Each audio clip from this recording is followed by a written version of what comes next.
ಖಾಸಗಿ ಬಸ್ನ ಹಿಂಭಾಗದ ಏಣಿಯಲ್ಲಿ ವಿದ್ಯಾರ್ಥಿಗಳು ನೇತಾಡಿಕೊಂಡು ಪ್ರಯಾಣಿಸುತ್ತಿರುವ ವಿಡಿಯೋ ಇದೀಗ ಸಾಮಾಜಿಕ ಜಾಲತಾಣದಲ್ಲಿ ವೈರಲ್ ಆಗಿರುವ ವಿಡಿಯೋ ಉಡುಪಿ ಜಿಲ್ಲೆಯ ಹರಿಕಂಡಿಗೆ ಪೆರಡೂರು ಮಾರ್ಗದಲ್ಲಿ ಸಂಚರಿಸುವ ಖಾಸಗಿ ಬಸ್ನದ್ದು ಎಂದು ಹೇಳಲಾಗುತ್ತಿದೆ.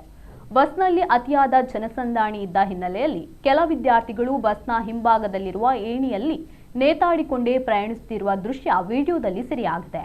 ವಿದ್ಯಾರ್ಥಿಗಳ ಈ ಅಪಾಯಕಾರಿ ಪ್ರಯಾಣದ ಕುರಿತು ಸಾರ್ವಜನಿಕರು ಕಳವಳ ವ್ಯಕ್ತಪಡಿಸಿದ್ದು, ಯಾವುದೇ ಅನಾಹುತ ಸಂಭವಿಸುವ ಮುನ್ನ ಸಂಬಂಧಪಟ್ಟ ಅಧಿಕಾರಿಗಳು ಹಾಗೂ ಸಾರಿಗೆ ಇಲಾಖೆ ಈ ಬಗ್ಗೆ ಪರಿಶೀಲನೆ ನಡೆಸಿ ಅಗತ್ಯ ಕ್ರಮ ಕೈಗೊಳ್ಳಬೇಕು ಎಂದು ಸಾರ್ವಜನಿಕರು ಆಗ್ರಹಿಸಿದ್ದಾರೆ.